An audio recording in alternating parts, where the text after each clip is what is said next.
নমস্কার, আপনাদের সাথে আমি অ্যাস্ট্রো রাজেশ্বরী। আপনি বাড়ির মধ্যে পজিটিভ এনার্জি চান? সেই পজিটিভ এনার্জি আনতে কি কি করতে হবে সেই নিয়ে কয়েকটি টিপস আজ আপনাদের বলবো। প্রথমত কি করবেন?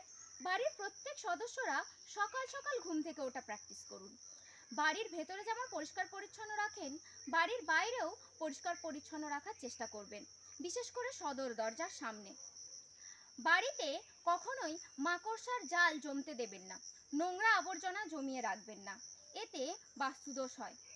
কখনোই বাড়ির মধ্যে পুরানো লোহার যন্ত্রাংশ, খারাপ হয়ে যাওয়া টিভি, রেডিও, পুরানো ঘড়ি ইত্যাদি জমিয়ে রাখবেন না। বাড়ির ভেতরের ঘরে সব সময় 3-4 ঘন্টা করে ভিতরের জানলাগুলি খুলে রাখবার চেষ্টা করবেন, যাতে বাইরের শুদ্ধ বাতাস এবং পজিটিভ এনার্জি আপনার বাড়িতে ঢুকতে পারে। আমার বলা এই কয়েকটি টিপস ফলো করে দেখুন, পার্থক্য আপনি নিজেই বুঝতে পারবেন। নমস্কার, সবাই ভালো থাকবেন, সুস্থ থাকবেন, আর ভিডিওটি থেকে উপকৃত হলে অবশ্যই শেয়ার করতে ভুলবেন না। ওম নমঃ শিবায়।